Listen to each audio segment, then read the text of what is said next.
인플레이션 피크론과 함께 달러 가치 정점론이 불거지면서 돈의 움직임에 예민한 캐리부인들의 움직임이 활발해지고 있습니다. 캐리부인들의 움직임을 알면 어려운 상황에서도 수익을 올릴 수 있다고 하죠. 오늘은 이 문제에 대해 알아보겠습니다. 한국경제신문의 한상춘 논설위원 나와 있습니다. 안녕하십니까? 네, 안녕하십니까? 네, 어제 소비자 물가지수에 이어서 오늘은 7월 PPI가 발표됐습니다. 그러면서 인플레이션 정점론 다시 한번 확인되지 않았습니까? 네, 경제 식견이 높은 우리 홍 앵커께 오늘 주말이니까 질문부터 좀 해드리고 가겠습니다. 예, 알겠습니다. 우리가 미국 같은 경우에는 이제 같은 CPI, 소비자 물가, 그다음에 생산자 물가 있는데요. 중국이라든가 이런 국가들은 대부분 다 같은 날 발표하거든요. 아니면 PPI, 즉 생산자 물가와 소비자 물가보다 더 먼저 발표하는데요. 예, 그렇죠. 미국은 유독 어제 CPI가 발표하고 오늘 하루 건너 PPI가 발표되고 있습니다. 왜 그 깊은 뜻을 알고 있겠습니까? 질문이 너무 깊어서 좀 고민이 되는데 아무래도 시장 충격을 좀 완화시키기 위한 의도도 있지 않을까요? 같은 목적을 같은 의도로 좀 말씀드리겠습니다. 예. 우리가 PPI는 CPI의 선행지표 성격이거든요.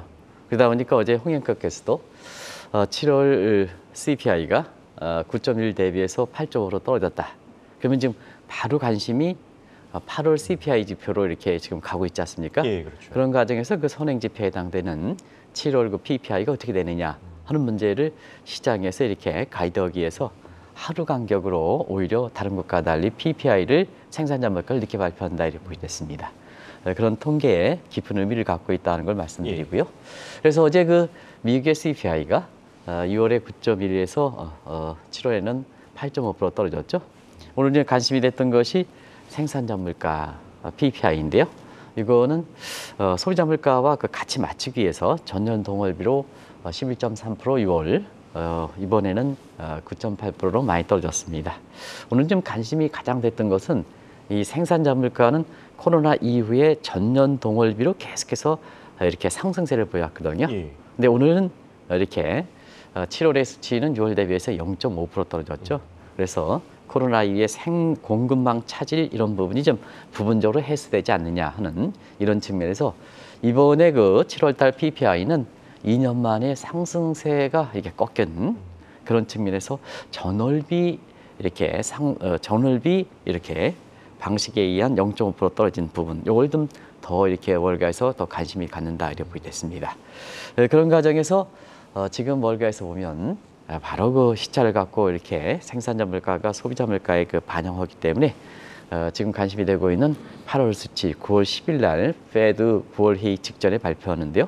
이게 어떻게 될 건가 하는 측면에서 사실 벌써부터 7%대 진입하는 게 아니냐. 그러면 7%대 진입이 상향으로 돌파했던 것이 작년 12월이거든요. 그러면 12월로 돌아가지 않느냐 하는 이런 각도에서 7%대로 진입하는 얘기가 나왔습니다. 근데 이제 시청자분께서 오늘 깜짝 놀라는 것은 그러면 3대 지수는 왜 이렇게 혼조세를 보였을까 하는 이 측면이죠. 그게 지금 이제 우리 양 부장님께서 보여주고 있습니다는 이렇게 8월 소비자 물가가 벌써부터 7%대 진입하는 게 아니냐 하는 얘기 나왔습니다는 주가가 강하게 반등하지 않고 예. 저렇게 혼조세를 보인 것은 지금 블랙아웃 기간이 이렇게 여기에 부담이 적은 페드 인사들이 계속해서 강한 매파 발언을 하고 있는 상태거든요. 이 강한 매파 발언 이것이 사실상 오늘 투자 심리를 끌어내렸다 이렇게 보시면 되겠고요. 오늘 국제유가 관련은 가장 혼란스럽습니다. 예. 아까 우리 이현 캐스터랑 홍 앵커랑 시청자 여러분들 이게 이제 지금 현실입니다. 오펙 국가들은 내년에 원유 수요가 하향 조정한 데 반해서 예. IEA 국제 에너지 기구는 오히려 상향 조정했거든요. 그런 상태에서 미국은 오펙 국가가 아니죠. 그런 상태에서 오늘 서부 텍사스 충전리가 이렇게 원유 수요가 상향 조정했다 하니까 서부 텍사스 충전리가 94달러로 비교적 큰 폭 조정했죠. 그러다 보니까 사실 생산자 물가에 의해서 8월에 소비자 물가가 좀 더 둔화되지 않겠느냐 하는 이런 시각을 강한 매파 발언과 함께 희석시키면서 3대 지수가 혼조세를 보였다 이렇게 보였습니다. 방금 이 연준 인사들이 매파적인 발을 내놨다고 하셨는데 사실 이해가 잘 가지 않습니다. 지금 인플레이션은 둔화되고 있는데 이 연준 인사들 방어 기제의 어떤 성격을 띠는 것 같기도 하고 왜 이렇게 매파적인 발언 계속 내놓는 겁니까? 네, 제1선 목표인 물가를 안정을 위해서 최근 7월 달에 소비자 물가가 안정됐다 이렇게 보면 가장 그 박수를 쳐줘야죠. 예, 그렇죠. 오죽했으면 파월의 승리까지라는 얘기가 나오고 있으니까. 근데 어제 그거에 대해서 비판하는 시각이 있었는데요. 예. 사실 그럼에도 불구하고 7월에 그 소비자 물가가 또 생산자 물가가 안정되는데 왜 환호를 치지 않느냐, 강한 매파를 이어가느냐 하는 측면은 어제의 그 자막을 그대로 좀 보여드렸습니다. 오늘 월가에서 확인됐기 때문에. 그래서 지금 강한 매파로 얘기한다면 연말까지 블러드 의견의 1.5%포인트 한다면 두 가지 시나리오를 얘기했죠. 세 번에 걸쳐서 남은 데 볼 때는 9월에 0.75 가져가고 그다음에 11월에 0.5, 12월에 0.25. 그리고 경기 문제를 생각한다면 0.5, 0.5, 0.5 이렇게 이제 되겠죠. 이런 얘기를 했었는데요. 지금 상태에서 9월 회의에서 지금 증시의 최대 악재인 100bp 1%포인트 가능성은 이제는 월가에서 점치지 않는 것 같습니다. 예. 확실히 7월 물가가 이렇게 둔화되고 난 이후에는 확실히 100bp 얘기는 거의 사라졌습니다. 이것 문제에 대해서는 이제 증시적 측면에선 그런데요.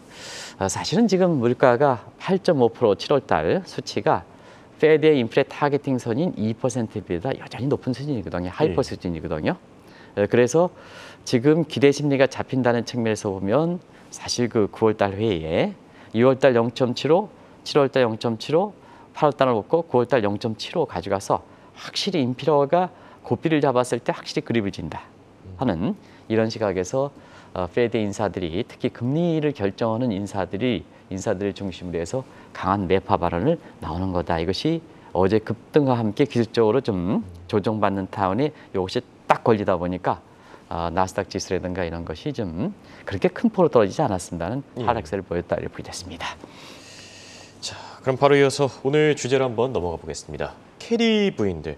지금 화면 뒤쪽으로 여성분들이 상당히 미인이신 것 같습니다. 네. 여성분들이 많이 계시는데 오늘 주제와 함께 이 여성들의 활동 최근 들어서 눈에 띄지 않습니까? 네, 미인이라 상당히 제가 이게 라가르도 총재, 이스비 총재 두 번째 있으신 분요. 예. 1990년대 이렇게 젊었을 때 만났었는데 진짜 미인이셨습니다. 얘기했습니다. 지금도 뭐 굉장히 예. 저것입니다는 다 이게 뒤쪽에 아시죠, 시청자 여러분? 이렇게 해리스 미개 부통령, 예. 제닛 앨런 재무장관, 그 옆에 있으신 분은 잘 모르시는 분이 많을 겁니다, 시청자 여러분. 이게 페드의 통화정책 전체를 총괄하고 있는 최근에 많이 얘기하는 디지털 달러와 센트럴뱅크 디지털 커런시를 총괄하고 있는 브레이너 페드의 부의장입니다. 예. 이제는 부의장이죠. 그리고 이제 옆에 목걸이 하고 계신 분이 라가르도 그 총재, 옛날에 IMF 총재하시고 지금 ECB 총재죠. 예. 그 옆이 이제 바로 라가르도 총재에 이어받아서 IMF 총재 이렇게 되는 거죠. 이런 분들이 지금 아마 세계 경제를 또 국제 금융시장을 이렇게 주도하는 사람이다. 예. 대체로 보면 해리스를 제외하고는 대부분 경제계를 주무르시는 분이다 이렇게 보겠습니다. 근데 이제 다음 달에는 유럽 정치사를 중심으로 해서 여성들이 확실하게 부각될 수 있는 소지가 있습니다. 그래서 다시 한번 여성에 의해서 정치든 경제든 모든 분야에 낸다 해서 특히 경제 분야의 우머노믹스 이런 트렌드가 강하게 이렇게 형성되지 않겠냐 하는데요. 그 배경에 있어서는 사실 다음 달 5일 영계 총선, 보리스 존슨 사임 이후에 영계 총선인데요. 리즈 트러스트가 지금 거의 확정적으로 나오고 있습니다. 그러면 이제 영국에서 이렇게 보면은 여성 총리가 세 번째로 나온다는 얘기죠. 예. 시청자 여러분, 여성 총리 중에서 마가렛 대처가 첫 여성 수성이고요. 두 번째는 테레사 메이. 테레사 메이는 홍익화 아십니까? 예. 국제적으로 보면은 이게 빨간 구두 아줌마입니다. 국제회의 때는 꼭 빨간 구두를 이렇게 내고 와서 우리 그 주식 투자 입장에서는 빨간 구두를 많이 신기 때문에 가장 우리 주식 투자 입장에선 선호하시는 이런 그런 그 농담도 있었습니다. 이 두 번째입니다. 이번째는 이번에 그 리즈 트러스가 이렇게 당선이 된다면 선출이 된다면 세 번째 달에 보겠습니다. 여기에 더해서 이태리 총선이 9월 25일 날 있습니다. 이태리는 남성들로 전부 채워져 있습니다. 근데 지금 거론되고 있는 조르자 멜로니, 좀 발음이 좀 그런데요. 조르자 멜로니 이분이 이태리의 첫 여성 수상이 될 거로 이렇게 보고 있습니다. 그리고 인도는 이렇게 카스트에 대해서 사실상 남성 위주의 사회에서 또 다민족 국가에서 아주 희귀 부족민이 인도의 그 대통령이 되는 것은 굉장히 어려운 일입니다. 그럼에도 불구하고 지난달 한 25일이죠. 인도에서 이렇게 보면 발음이 좀 그렇습니다. 드라우파디 무르무 대통령이 지난달 25일에 출범했습니다.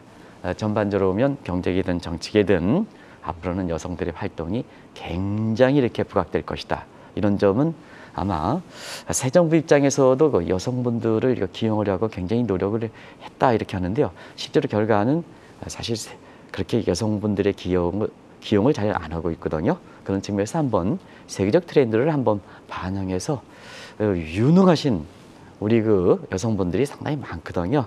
이런 것을 좀 속속 정치나 경제에서 이렇게 반영해야 되지 않겠냐는 생각이 듭니다. 우머노믹스 하나의 트렌드로 자리 잡고 있습니다. 근데 전통적으로 이 재테크 분야, 캐리부인이라는 표현이 있는 것처럼 예전부터 여성분들의 활동이 좀 두드러지지 않습니까? 네, 오늘 혼다 거죠. 최근에 보면 오페크는 뭐 원유수요 하향, 예. 그다음에 IEA는 상향, 또 오늘 뭐 BOE, 뱅커블은 증시 저점이 통과했다는데 저점이 아직 멀었다 하는 시각. 그래서 혼다 것일 겁니다. 이게 이전에 한번 말씀드렸다시피 3대 정점론이 있는가 하면 3대 저점론이 다 혼탁하죠. 이럴 때는 초기 좋은 돈을 버는 사람 입장에서는 초기 좋은 돈 냄새를 잘 맡는 분의 이렇게 움직임을 포착하는 것이 아무래도 돈을 벌 수 있는 방법이다 이렇게 보시면 되겠습니다. 예. 그래서 반드시 그런 건 아닙니다는 재테크 시장에서는 여성들의 활동이 굉장히 눈에 띄죠. 그래서 돈이 촉감이 좋다 이런 쪽에서 그 촉감이 왜 좋느냐 하면 지금 환차익이라든가 그 다음에 금리 요 변화가 7월에 그 CPI 정점론이 되면서 얼만큼 지금 저울질합니까? 이런 촉각을 이렇게 빨리 맞는다 하는 측면에서 재테크에서 세계 3대 부인 얘기가 있었죠. 그래서 그 3대 부인 얘기가 환차익과 금리차를 겨냥한 캐리 자금의 향방이다. 이 캐리 자금은 사실 그 나라의 가장 대중적인 여성의 가장 흔한 여성의 이름을 따서 이렇게 붙인다 이렇게 보겠습니다. 그런 각도에서 간단히 다들 아시겠습니다는 오늘 논리전개상 이걸 자세히 말씀드릴게요. 예. 캐리 자금 원천이 일본이 저금리가 1990년대에 시행됐으니까 가장 먼저 나왔죠. 그래서 엔캐리 자금을 주도하시는 분이 와다네베 부인이다 이렇게 보시면 되겠고요. 그다음에 유로 캐리 자금은 소피아 이렇게 하고 그다음에 달러 캐리 자금을 주도하는 것은 스미스 부인이다 이렇게 보시면 되겠습니다. 이렇게 뭐 왕씨 부인도 있고 뭐 김씨 부인도 있고 김 사장도 있고 이렇게 있습니다는 시간 관계상 거기서 줄이겠습니다. 근데 이제 최근에 보면 앞서 말씀드린 같이 3월 이후부터 페드가 사실 처음으로 금리 인상한 이후에 지금 빨리 갤러핑이 올리고 있습니다는 2008년 이후 2009년부터 세계에서 저금리 동맹이 깨졌다는 측면이 또 하나의 페드가 3월에 금리를 올린 큰 의미가 되거든요. 국제 그 금리 흐름, 금리 차 문제에서 여기에 쫓아가는 자금의 변동성을 준다는 얘기입니다. 그런 측면에서 지금 그런데요. 그 이후에 나타난 상황을 보면 아직도 미국의 페드가 금리를 올렸다 해서 다른 국가 다 쫓아가는 건 아니지 않습니까? 그럼 금리 차가 벌어지는 거죠. 예. 그래서 우리가 얘기했던 Great Divergence, 대발산이라든가 이런 게 나오죠.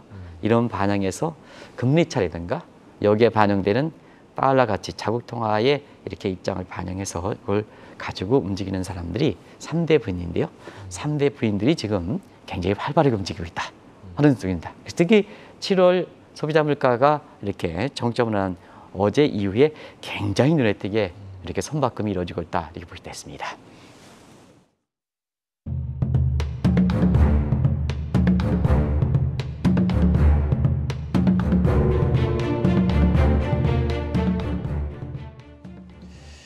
캐리 부인들 정말 눈코 뜰 새 없이 움직이고 있습니다. 근데 최근 들어서 스미스 부인보다 이 와다나베 부인과 또 소피아 부인이 유독 바쁘다고 하죠. 네, 금리를 올릴 때는 조달 비용이 중요한 겁니다. 예. 그러면 시청자분이 왜 달러 캐리 자금을 이렇게 주도하는 스미스 부인보다 엔 캐리 자금을 주도하는 와다나베 부인, 유로 캐리 자금을 주도하는 이렇게 소피아 부인이 왜 활발한지 아마 감이 잡으실 겁니다. 예. 그런 과정에서 최근에 보면 활발할 수밖에 없는 여건이죠. 지금 세계 각국들이 금리가 굉장히 격차가 벌어지는데요. 자, 아주 큰 채에서 보면 친미 국가와 그 다음에 사회주의 국가 이렇게 보면 여기서 이제 완전히 벌어지고 있죠. 똑같은 인플레 경기 침체 문제에 대해서 미국을 비롯한 선진국들은 인플레를 잡기 위해서 금리를 전부 올리고 있죠. 특히 미국이 주도한다 이렇게 보이겠습니다. 아직 유럽이라든가 일본은 올리고 있지 않습니다는 결과적으로 이렇게 다른 한국이라든가 이런 미국의 그 선양적인 국가들은 금리를 올려가는 국가인데요. 지금 중국이라든가 러시아 같은 경우에는 자꾸 금리를 내린다 그러지 않습니까? 내린다고. 어떤 쪽이 판가름 될 것이냐 하는 측면은 나중에 한번 볼 거로 되겠습니다. 제 개인적으로 보면 인플레보다는 소득이 증대시키는 게 더 좋습니다. 아마 그런 측면에서 연일 물가를 잡아야 된다, 물가를 잡아야 된다 하는 윤석열 대통령께서도 참고실 대목이 있지 않냐 생각합니다. 그래서 그런 측면에서 지금 사회주의 국가와 민주주의 국가 간에 이렇게 똑같은 현안에 대해서 대응하는 방식이 다르거든요. 민주주의 국가는 이렇게 사실 그 물가를 잡기 위해서 금리를 빨리 올리고요. 사회주의 국가는 국민의 소득 수준을 올리기 위해서 금리를 내린다. 격차가 벌어지는 거죠. 이렇게 얘기하니까 또 이렇게 해서 저는 사회주의 이렇게 성향이 있는 사람은 아닙니다. 아닙니다. 그리고 같은 민주주의 체제 국가에서도 이렇게 벌어지는 거죠. 자, 민주주의 국가에서 돈은 신뢰이기 때문에 신뢰가 갖고 있는 선진국을 민주주의 국가의 선진국에서 미국과 그다음에 유럽과 그리고 일본의 금리 정책을 보겠습니다. 미국은 벌써 지금 몇 분에 올랐습니까? 아마 2.5%까지 올랐으니까 2.25%포인트 올렸죠. 상단 기준으로 0에서 0.25인데 지금은 상단이 2.5% 가니까 2.25%포인트를 불과 6개월도 안 돼서 올렸죠. 그런데 유럽은 아직까지 금리를 올리지는 않고 있죠. 뭐 7월 달에 올린다 그랬는데 인플레 문제를 더 지켜보자 하는 측면에서 아직까지 올리고 있지 않죠. 8월 달 정도는 올릴 거로 생각하는데요. 미국보다는 확실히 늦게 올리고 있죠. 근데 일본은 더더욱 안 올리고 있습니다. 꼼짝도 안 하고 있죠. 그렇다 하려다가 앞으로도 울트라 금융 정책을 계속해서 가져가겠다. 아베노믹스를 계속해서 가져가겠다는 입장이죠. 그러다 보니까 자, 지금의 금리차 문제는 민주주의 국가와 사회주의 국가 간의 그레이트 다이버전스 대발산이 나고 같은 선진국의 입장에서 민주주의 시장의 것은 미국과 유럽과 일본과 금리차가 벌어지고 있다. 이게 지금의 국제 간 자금 흐름의 하나의 특징이다 이렇게 보이됐습니다. 그러다 보니까 금리를 안 올리는 유럽이라든가 그 다음에 일본이 거기서 조달하는 것이 금리차가 조달 비용이 싸겠죠. 그러다 보니까 조달 비용이 상대적으로 높은 달러 캐리 자금을 주도하는 이렇게 스미스 부인보다 조달 비용이 굉장히 싼 유로 캐리 자금과 그 다음에 엔 캐리 자금을 주도하는 소피아 부인과 와다나베 부인이 굉장히 지금 활발하다 이렇게 보이됐습니다. 그렇다면 시청자분들이 좀 이해하기 쉽게 이 수익률로 비교하면 재밌을 것 같습니다. 이 유로 캐리 자금과 엔 캐리 자금 대비해서 이 달러 캐리 자금에 투자했을 때 이 수익률이 어떤 차이가 있겠습니까? 네, 아마 서 작가가 잘 정리해 드렸을 겁니다. 그래서 이게 시점상에 어느 시점을 선택하느냐에 따라서 다 다르겠습니다는 자, 시청자 여러분 한번 보겠습니다. 왜 와다나베 부인, 그다음에 소피아 부인이 스미스 부인보다 더 이렇게 활발하냐 하는 것을 지금 보면 자, 올해 들어서 달러 캐리 자금을 조달해서 이게 브라질 해화라에 투자했다. 이렇게 이제 보시면 되겠습니다. 그 유로 캐리 자금을 주도해서 저 브라질의 해화라 투자했다. 그래서 비교 한번 해보겠습니다. 그러면 똑같은 해화라 투자를 하는데요. 미국에서 자금 조달해서 투자할 때와 유럽에서 자금 조달을 투자할 때와 수익률에 있어서는 거의 이렇게 2배 이상 유로 지역에서 자금을 조달해서 사실 브라질의 해화라 투자했을 때 이렇게 수익이 굉장히 높았다 이렇게 보겠습니다. 지금 유로 캐리 자금을 주도해서 브라질에 해화라를 투자할 때는 한 30% 수익 납니다. 어떻습니까? 굉장히 높은 수익이죠. 올해 주가가 계속 떨어졌지 않습니까?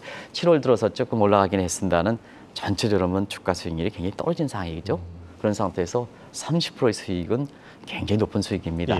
그리고 달러 캐리 자금을 조달해서 이렇게 투자했을 때도 수익이 나긴 하지만 어느 쪽에 자금을 조달하느냐에 따라서 저렇게 2배 이상 지금 몇 개월입니까? 한 7개월 만에 저렇게 차이가 나는 것은 굉장히 큰 차이죠. 다른 통화를 보겠습니다. 이건 유로 캐리 자금을 조달 때 아르헨티나 페소를 투자했을 때도 똑같은 격차에서 격차가 더 벌어집니다. 유로 캐리 자금을 조달할 때가 26% 나오는데 달러 캐리 자금을 조달할 때는 12%뿐이 안 나옵니다. 자, 아시아적으로 한번 보겠습니다. 아시아적에 가장 격변이 있었던 것이 홍콩 달러죠. 그래서 유로를 자금을 조달해서 홍콩 달러를 매입했을 경우의 수익입니다. 그리고 달러 캐리 자금을 조달해서 홍콩 달러를 매입했을 수익입니다. 얼마큼 차이 납니까? 유로 캐리 자금을 주도해서 홍콩에 투자할 때는 11% 수익이 나는데 달러 캐리 자금을 주도해서 홍콩에 달러를 투자했을 땐 마이너스가 나오고 있습니다. 그래서 지금 상태에서는 이 주식뿐만 아니라 이렇게 투자 수단을 다변화에 대해서 이렇게 한국경제TV가 자꾸 이제 주제를 다변화시키기 위해서 노력하는데요. 주식 중심으로 하다 보니까 다른 데 투자 수단을 하는 측면에서 수익이 이렇게 많이 나는데도 불구하고 이것을 놓치는 국면이 있습니다. 예. 돈을 버는 방법은 여러 가지 방법이 있거든요. 그래서 너무 미국 위주로 사실 그 방송이 진행되는 것, 국내 언론들이 대부분 다 그렇게 하는데요. 이거에서 탈피할 필요가 있다고 보겠습니다. 투자 기회는 많습니다. 투자 재성도 많습니다. 방법도 많습니다. 왜 미국 주식만 합니까? 이렇게 방법을 달리려면 올해 같은 어려운 장소에서도 저렇게 30% 수익이 나는데요. 그런 과정에서 지금은 이렇게 되는 결정적인 금리가 올라갈 때는 조달 비용이 중요한 겁니다. 주택도 그렇지 않습니까?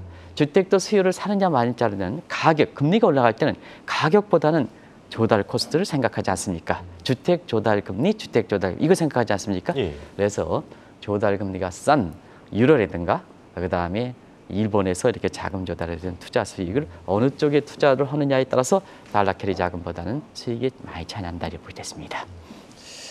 네, 확실히 이 달러 캐리 자금, 이 캐리 부인과 관련해서 이런 주제는 좀 오랜만인 것 같습니다. 그래서 네. 그런지 더 흥미로운 것 같기도 하고요. 국내 상황 좀 체크해 보겠습니다. 어떤 자금이 제일 많이 유입되고 있습니까? 네, 지금 국내 시장 한번 보면 자 이번에 그 7월 이전 페드 회의 지점까지 작년 8월 이후에 한국은행이 금리를 올릴 때에 사실 그 자금이 이탈 여부 이 문제에서는 우리가 그때 당시는 금리를 올리고 미국보다도 금리가 높았었죠. 근데 자금은 계속 이탈됐죠. 예, 그렇죠. 이탈됐는데 한 가지 특색은 사실 미국 측의 달러 강세 요인을 위해서 원달러 환율의 요인을 이렇게 상승시키는 요인 이외에는 국내 증시에서 외국 자본 이탈됐을 때 원달러 환율을 크게 올리지 못했습니다. 이게 이제 하나의 특색이고, 그다음에 7월 페드 회의는 계속해서 자금이 들어오죠. 뭐 이틀 전에 이렇게 외국 자본이 조금 이탈된 걸 제외로는 계속 자금이 예. 지금까지 한 2조 한 5천 정도 들어왔는데요. 원달러 환율이 거꾸로 환율이 그렇게 많이 떨어지지 않고 있습니다. 물론 1,326원에서 결과적으로 1,300원대, 어제는 1,300원 분기되긴 했습니다는 그렇게 환율 하락폭이 크지 않습니다. 이거 왜 그럴까 하는 측면은 자금이 이탈될 때 달러 캐리 자금이 주도하지 않고 지금의 최근에 들어왔어도 자금이 들어올 때 달러 캐리 자금이 들어오는 것은 그렇게 많지 않다는 것을 단적으로 보여주는 대목이다 이렇게 보겠습니다.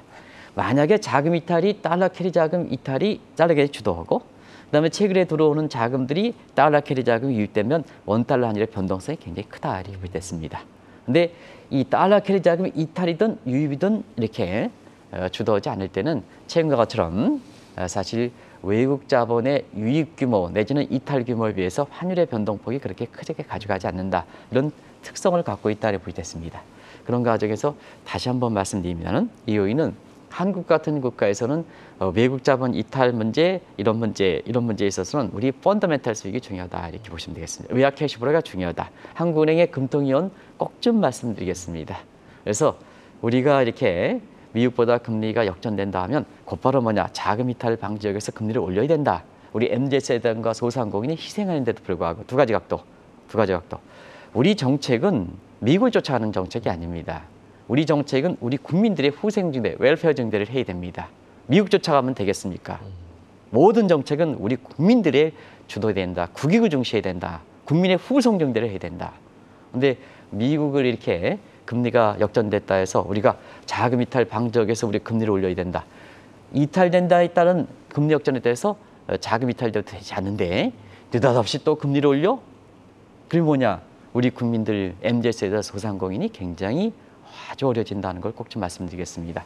그런 과정에서 지금의 한미금리 역전됐다 하더라도 사실상 외국 자본이 이탈되지 않는다는 것을 다시 한번 말씀드린다. 그리고 최근에 외국 자본 유출입과 환율 시장과의 이렇게 상관관계가 많이 떨어지는 것은 최근에 미국 자본은 달러 캐리 자금도 있습니다는 결과적으로 보면 유로 캐리 자금, 그 다음에 엔 캐리 자금이 많이 들어온다. 특히 부동산 같은 경우는 부산의 그 해운대 같은 경우는 엔 캐리 자금 마다라메이 부인이 들어가면서 상대적으로 다른 지역 비해서 가격이 떨어지지 않는 것도 바로 그런 측면이라는 걸 말씀드리겠습니다. 말씀하신 대로 이 금리가 역전되고 있는데 사실상 외국인 자금은 이탈되고 있지 않죠. 네, 그렇습니다. 펀더멘털이 확실히 네. 중요한 것 같습니다. 끝으로 이 3대 부인들 국내 증시에 대해서 어떻게 생각하고 있습니까? 네, 사실 국내 증시는 뭐 저점론, 아까 뱅크 오브 아메리카가 뭐 가게들이 더 팔아야 저점이 확인된다는 거 아니겠습니까? 그러면 시청자는 깜짝 놀랐을 겁니다. 이미 저점이 통과한 게 아니냐. 예, 그렇죠. 나스닥은 7월 2일부터 지금까지 14% 올라가고 어제 코스피가 2,520인가요? 예, 이렇게 20, 됐습니다. 예. 2,524인가요? 양 PD께서 보여주시겠습니다. 이게 뭐냐? 사실 증시 붕괴론 이렇게 나왔어요. 2,523이군요. 예. 이게 이때 대비해서는 보통 한 200포인트 이상 올라간 거 아니겠습니까? 220포인트, 10% 올라갔습니다, 우리나라도. 그렇죠. 이렇게 10% 올라갔습니다.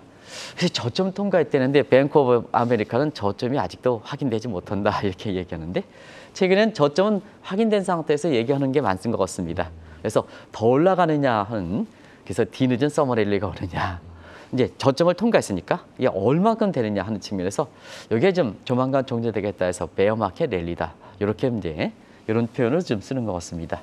또 좀 극단적 비관론을 제기했던 사람들 같은 경우에는 어떠냐 하면 아이고 주가가 떨어진다 하는데 최근 주가가 우리 코스피 지수가 10% 올라갔지 않습니까? 당황하죠. 그러다 보니까 하반기는 또 이렇게 절충하는 것 같습니다.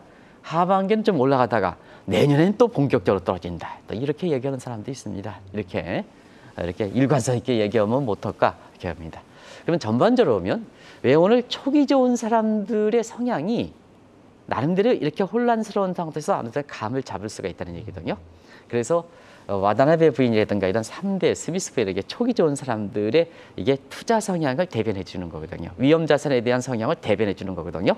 그런 측면에서 오늘 CNN FAGSR을 다시 한번 시장 참여 지수를 보면 5월 10일 날 극단적 비관에서 7에서 7월 달에 CPI가 나오기 직전에 10일 날 발표했으니까 예. 49입니다. 오늘은 어제 대비해서 어제 50인데 53입니다. 전반적으로 놓고 보면 와다나베 초기 좋은 이렇게 3대 부인들은 증시가 저점을 통과했다 하는 쪽에 배팅을 걸고 있는 것이 아닌가 이렇게 참조실 필요가 있다 하는 걸 말씀드리겠습니다. 네, 오늘은 캐리 부인을 주제로 이야기 나눠봤습니다. 지금까지 도움 말씀에 한국경제신문의 한상춘 논설위원이었습니다. 감사합니다. 네, 고맙습니다.